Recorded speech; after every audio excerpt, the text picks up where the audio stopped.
I don't know if William Shatner is a great actor or not. I saw Star Trek, the old series, the original series, and the movies, and everything I've seen through the movies. Some good, some bad, but in this movie, he's fantastic. He is completely invested in the character of Kirk, and it's almost like you couldn't separate the two of them. All right. Watch. Wallet.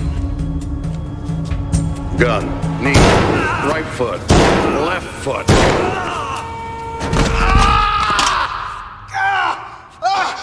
Thank God for guns, huh, Jerry? Do you even get that joke?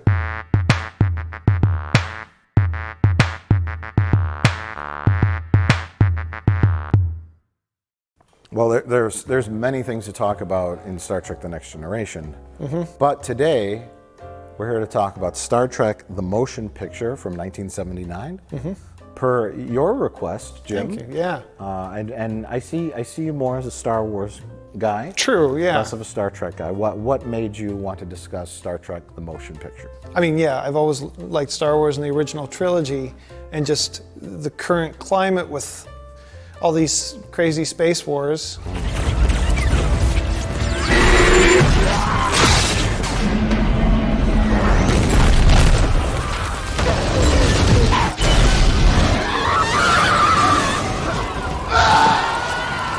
I wanted to watch it again, and I watched it again, and I just got this warm, nice, nostalgic feeling where I didn't have to worry about anything, and I just enjoyed a movie again.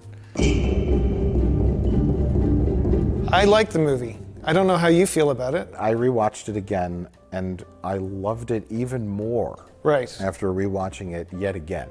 The movie's kind of the ugly duckling of the Star Trek movie family. The first motion picture, which got off to a rocky start, stumbled out of the gate, would be a good analogy. Sure. So Star Trek, of course, ended in 1969. Right. It was canceled. It gained popularity in syndication. And then 1975 was when they started to say, let's make a movie. Oh, okay. Is this before Phase 2? This is before Phase 2. Then Star Wars happened. And then they're like, wait, maybe we should do a TV show. Right. Then they start the TV show, and then, interestingly enough, because I thought 1979, right?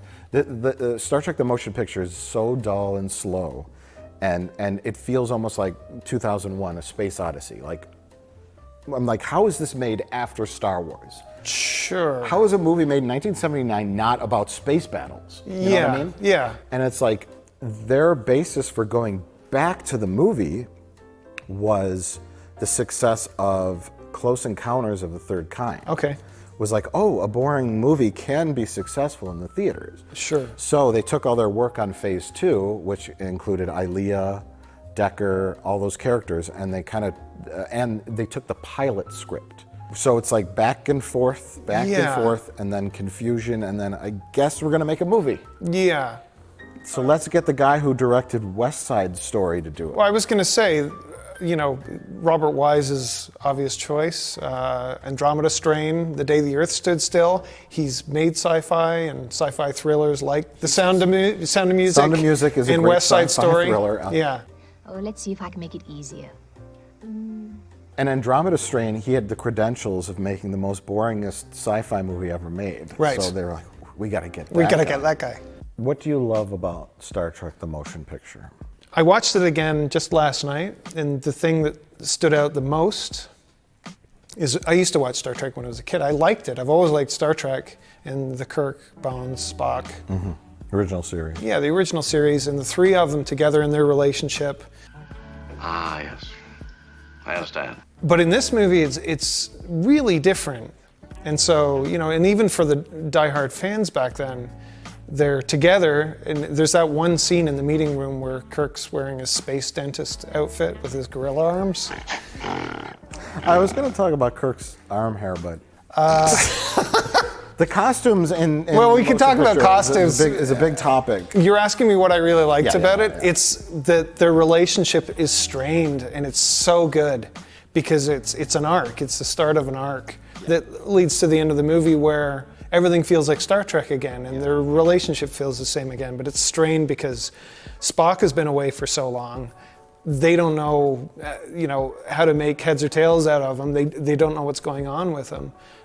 Bones doesn't really want to be back. Kirk isn't even welcome himself on the Enterprise. True, exactly.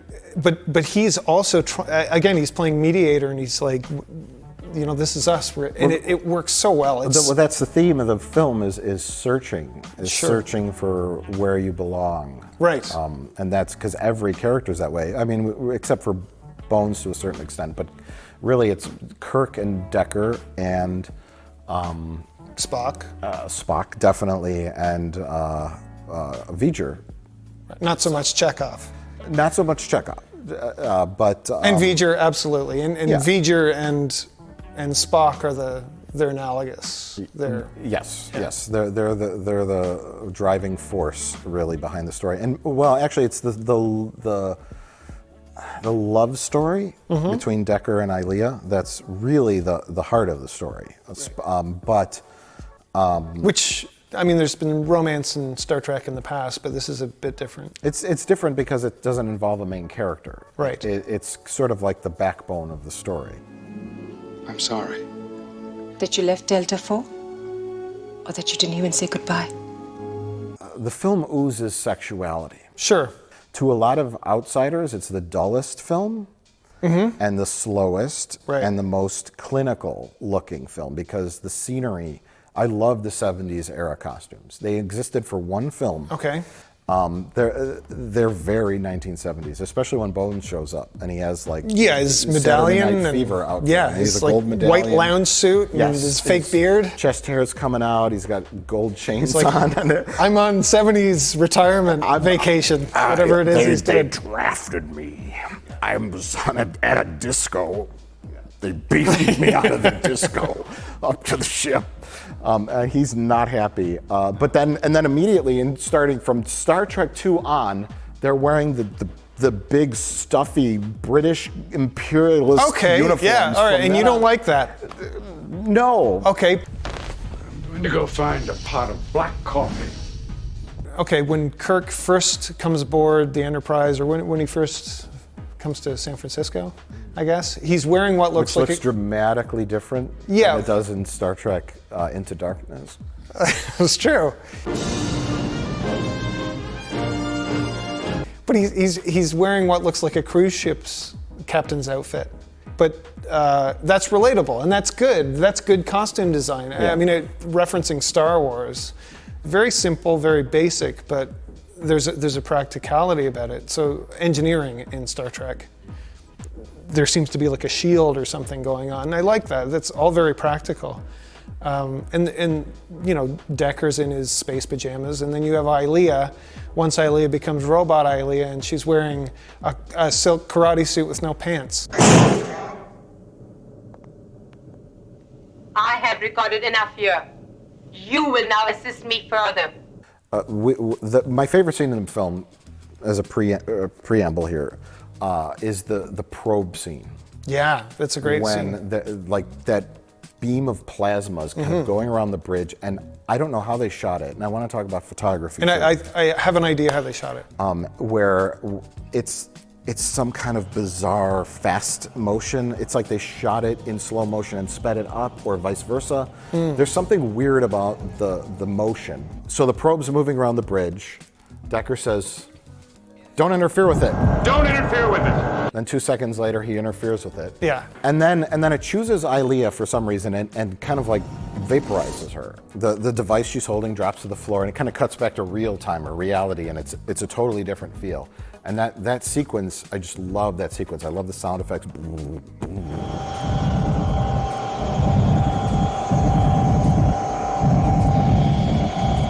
Kind of like horrifying and frightening. Yeah. As was the entirety of the original series, which I always maintain was a horror TV show. Sure.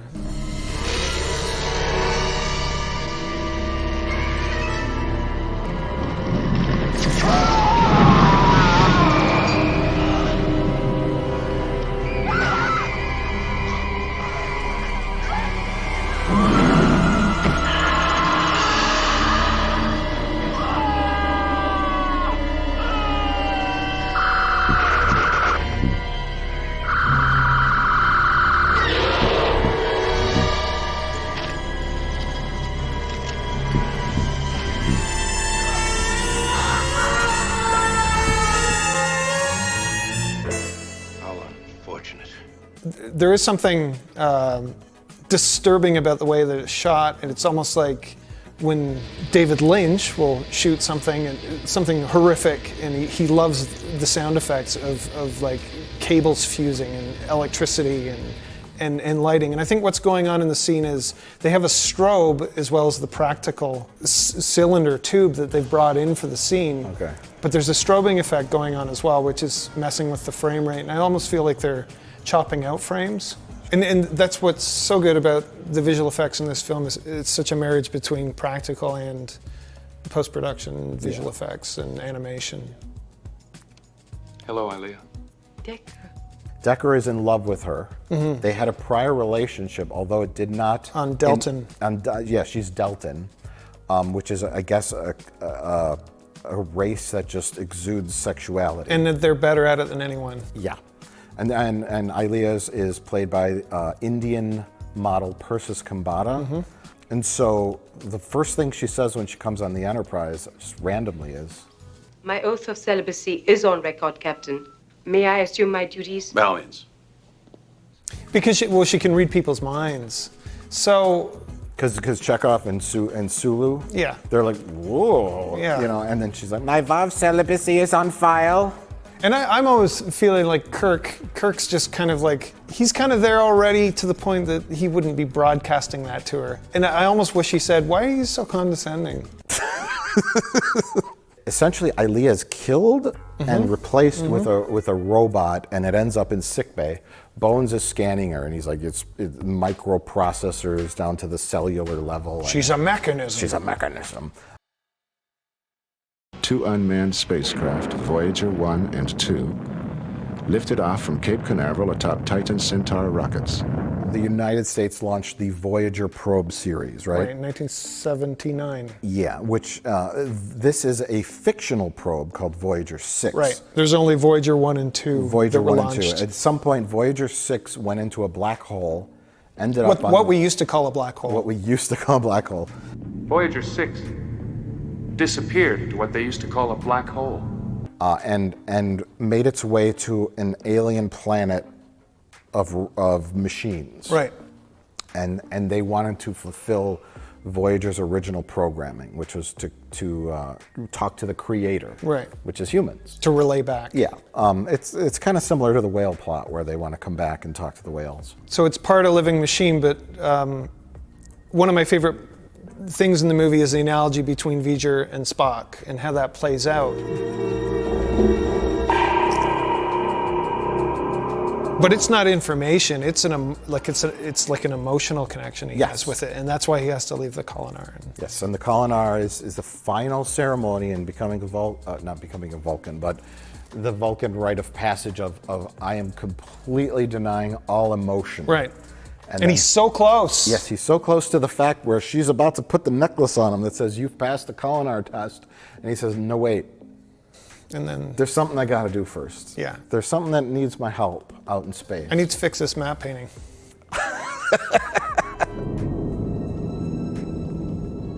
Kirk looks great. You know, he shows up in the subway shuttle spaceship. Yep. He heard about the fact that a giant space cloud of destructive power is heading towards Earth in a couple days. So Right. he's like, I'm gonna command the Enterprise and go investigate this thing. For some reason, the Enterprise is the only ship able to reach it. Right. And so he convinces Admiral Nagura that he should take over the command chair from Decker. You're what? I'm replacing you as captain of the Enterprise. Because Decker is relatively incompetent.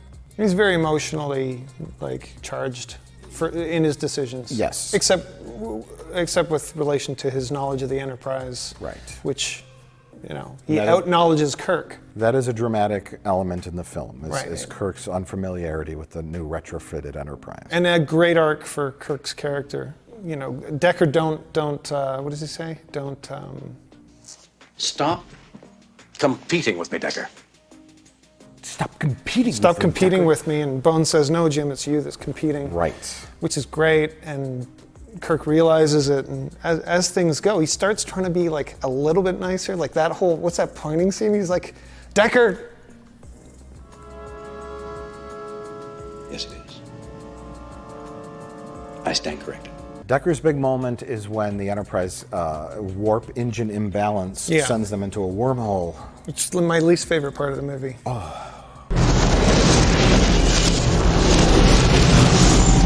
Visually, it's good, but... They didn't just smear the colors, they smeared them and they went behind the actors. Mr. Chekhov, stand by on phasers. No! And I don't know how they did that in 1979. It's visually great, but... The point was that... Relay that order.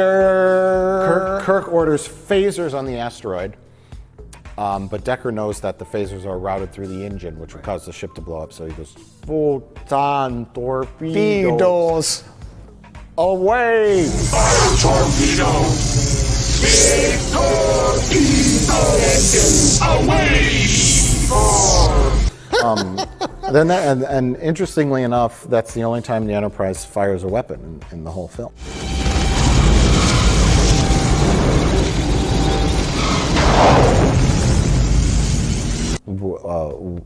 It's just a side note. I'm talking about after Star Wars, everybody. Yeah, well, There's no space lasers in this film. Which is, to the movie's credit, it's not a big laser blast explosion action movie. No, and that's what's great about thoughtful, it. Yes. Cerebral. I'm not saying that's a detriment. I'm No. saying it's surprising given the climate of science fiction. Yeah, its story is by Alan Dean Foster, Okay. who was the ghostwriter for the Star Wars novelization. He also wrote the great novel Splinter of the Mind's Eye, which was the sequel to Star Wars that never got made. Is this all that I am? Is there nothing more? Because it's a movie about life, creation. Right. I don't know if William Shatner is a great actor or not. I didn't watch much T.J. Hooker. I saw Star Trek, the old series, the original series, and the movies, and everything I've seen through the movies. Some good, some bad, but in this movie, he's fantastic. He is completely invested in the character of Kirk, and it's almost like you couldn't separate the two of them. Yeah. It's really good acting for someone like William Shatner, who seems over the top and... That's one of the two myths about Kirk and Shatner, same thing, is that Shatner is a terrible actor. Mm-hmm. And that Kirk was the sexual playboy. Hello, ladies. Then if you rewatch the entirety of the original series, Kirk Shatner, he's great. I took the proper steps in the proper order. I did exactly what had to be done, exactly when it should have been done. It's like he knows when to be sober and when to be focused, yes, and when to play it up and be sort of playful with things. But on top of playing a character, he's also, as a leader, he's also acting on top of acting. Yeah. Because as a captain, you have to. The movie's on his shoulders, and he has to lead it. Yeah. There's a wonderful moment in Star Trek: The Next Generation when Captain Picard and Beverly Crusher are connected in the brain, and they're trapped on a planet, and she's like, "Which way do we go?" This way. You don't really know, do you? What? I mean, you're acting like you know exactly which way to go, but you're only guessing. Do you do this all the time? And they start walking, and she's like, "You have no idea where we're going, right?" And he's like, "Of course I don't." And he's like, That's how I project confidence. It's my job. Is I have to pretend that I know exactly what I'm doing, even if I don't, because I'm a captain. No, but there are times when it is necessary for a captain to give the appearance of confidence. Sure. So there's layers, yeah. and Shatner knows how to do that. Yeah, so he doesn't get enough credit. Again, reiterating, like, Shatner is Kirk, Kirk is Shatner, and they're entwined, and it's like you look at the J.J. Abrams reboot, and I'm sorry, like, Christopher Pine, is that his name? Oh, yeah. On a motorcycle? That could be any, like, blonde-haired guy from California in that role. And the same goes for someone trying to play, like, a famous Harrison Ford role, and saying, I'm a driver, I'm a flyer. I'm a driver, and I'm a flyer. I waited a long time for a shot like this. This scene creeped me out when I was little. Spock shows up, and he's like a complete asshole to everybody because he'd just done the Colin-R. Yeah, and failed. And failed, but they're like, Mr. Spock, you know, and everyone's like, hey, Spock, welcome back. Did you hear that he apparently he was doing method acting on set? Oh. And he was completely like shutting himself off socially from the other cast members. And I think that was for maybe the first half of the movie, because then he lightens up after. Up until he does the mind meld. Yeah, and I always imagine like, again, with the costumes, his costume when he arrives is terrible. Like it's like this black weird cloak with a weird like Vulcan question mark at the top. And I imagine like, you know, Chekhov's like a little boy. He's like, Mr. Spock, you're a vampire? Precisely. I do really like Uhura's line, it's how we feel, Mr. Spock. And he immediately ignores her. And yes. It's how we all feel, Mr. Spock. Captain, with your permission, I will now discuss these fuel equations with the engineer. And it's great. It's great, but it's also wonderfully awkward. But they didn't give the audience what they wanted, which is a beautiful reunion of everybody, until the very end. Which is fine. That's what I'm saying is great, is because there's that realism to it, you know? It's not just like, Star Trek's back, everybody, you know, it's just... But I take your point, they're not giving the audience what they want. I think the audience would have been happier if they got that gratification earlier on. My favorite scene, and this is just after Spock's arrived with all the weirdness, and he's really cold to everyone, and Kirk's pleading with him, like, you know, I want you to come out and show me who you used to be and everything. It's just such a powerful scene. Yeah, in the form of, will you please sit down? And he's just asking him to sit down, but what he's actually saying is, please talk to me. And where are you, Spock? Yeah. And the look on even Leonard Nimoy's face looks really sad. Mm-hmm. It's almost like I can't be part of this anymore. Report to the bridge, Commander. Immediately. And Kirk's, there's a darkness to him that I really like that you would know better than I would, but in the in the old series, original series, I don't remember him being that way. That sort of controlling, I need to get what I want. Right. And it's darker than it, I don't know, somehow it seems darker than it, than it has been in the past.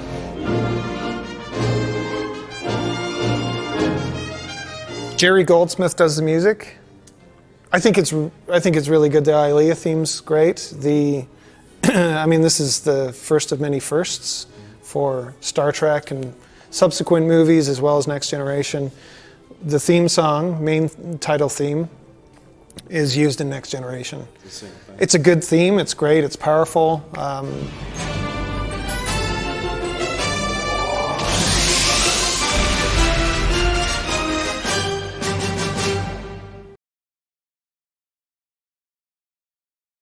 But let's talk about sets, spaceships, production design, map paintings. Yes, sure. The upside down Regular One station.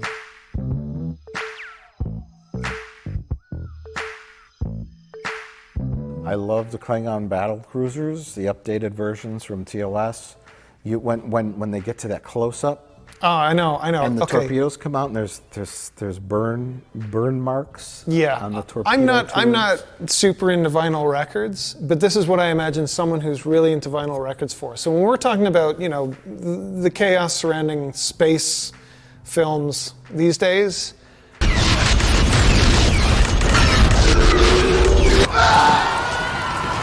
And going back and seeing the Katinga class Klingon ships approaching camera, I just feel so warm and happy and just relaxed. And I can see film grain and scratches and pops. And I can tell it's real and there's bad matting issues. I can see where it's cut out. And they're in the miniature shots of the beauty shots of the Enterprise. There are many shots where there's schmutz. Yeah, on the screen? In the film gate or whatever, and yeah. it's just stuck there. Yeah. Just left it in. Yeah. Yeah, it's a great sequence. The matte paintings, they're questionable, but there's something that I really love about them. You know, this isn't Star Wars, this is 1979 Star Trek. The San Francisco, what do you call it, the shuttle pod bay? It makes no sense. It's a matte painting. It doesn't totally work. It's partially cloudy outside, partially blue sky. You can see the Golden Gate Bridge in the background. There is no light source anywhere. It's just this, it looks like soup. Yeah. Orange and barf colors. Well, what about V'ger? So the original V'ger, or at the start, the V'ger shots they're all like airbrushed patterns on different pieces of glass. So there was some sense of parallax, you know, Yes. as camera moves past, and it gets a little more complex as it goes on. I think they introduced some model work, still with glass and some painted work, and then they eventually get to, I guess, when Spock is approaching the aperture. As Uhura puts it, and suddenly we're on full-fledged model, like giant scale model with, it looks like in the background there's like a laser cylinder of light, like a cylinder of laser light. They're using lasers in the background and smoke. Yeah. Just to give, you know, kind of an atmosphere, and it looks great. There's all those wonderful shots that give you the sense of scale. Yeah. When they have the tiny Enterprise. That whole interior is great. Yeah. But then, yes, Spock does mind meld, and he just can't handle it. No.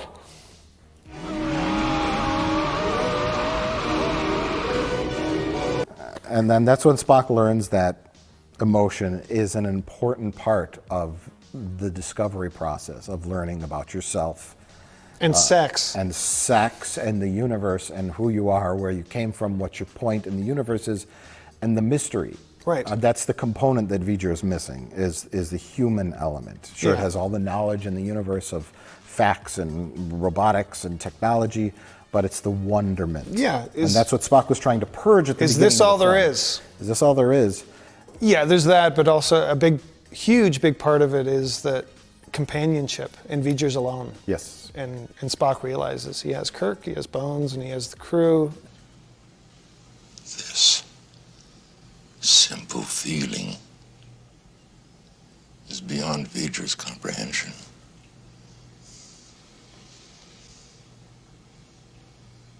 And then at the end, V'ger erupts in a glorious explosion and becomes a new being altogether. Speaking of the ending, with Deckard unifying with Ilia, that, like, practically and visual effects wise, is one of the most amazing shots in the film. That sequence of them, those weird shapes leading up to where the Voyager probe is. Yeah. I mean, with the light coming out of it. I mean, it's just such weird, unique visuals. Yeah, You know? and it's grounded too. I love that V'ger creates the bridge going up to the Enterprise saucer section, I guess. And then they all come up out of a panel and walk onto it. And it's based on natural geological shapes, Yeah. like hexagonal basal volcanic columns or whatever. And I like that there's a grounding in reality there. I would very quickly like to mention when they climb out of the Enterprise. Yeah.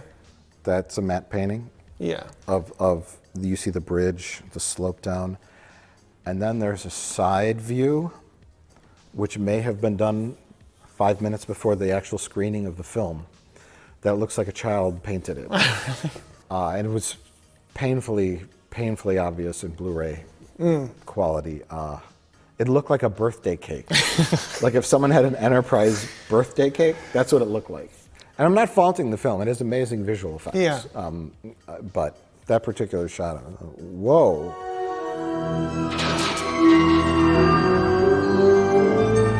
We get the reveal of who V'ger is with, all the weird alien V'ger noises, very reminiscent of, Close Encounters in a way.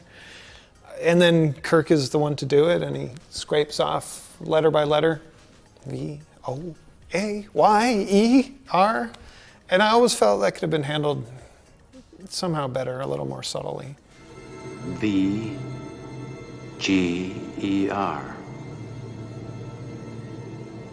Feature. Like he didn't really have to even smear off the letter. So it's a bit like Sesame Street. Yeah. Letter by letter, and then just, Voyager 6. This is nice. Voyager.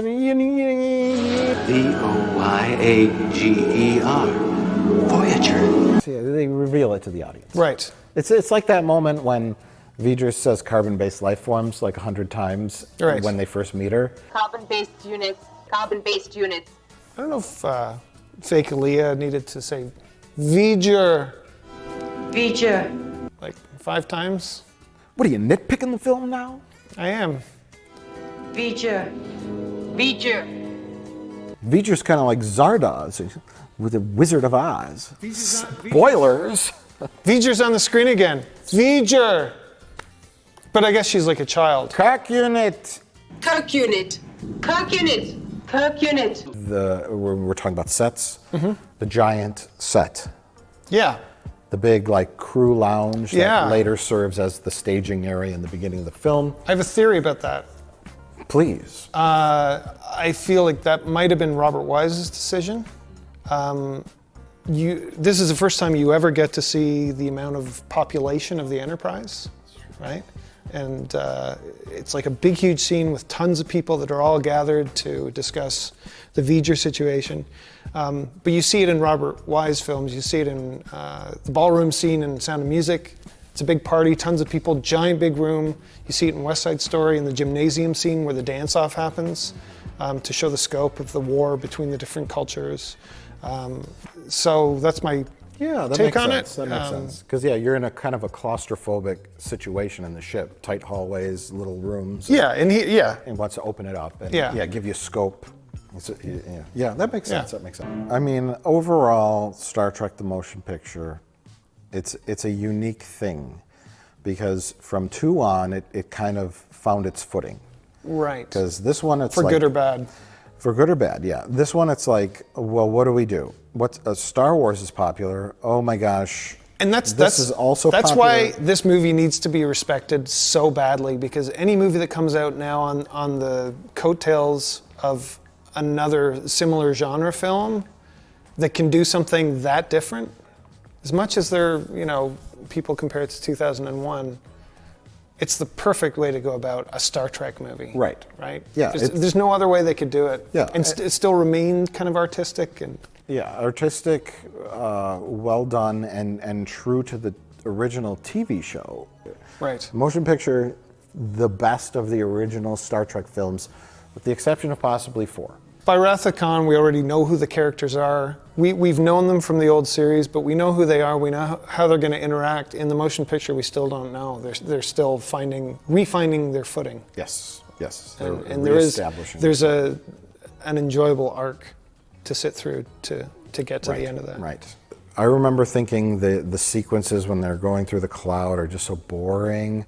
But now when I watch it and I just sit back and I say, they're investigating this phenomenon. They don't know what it is, and they're going through it and they're discovering it as they enter the V'ger energy field. And it's so Star Trek, and you'll never have a movie like that ever again.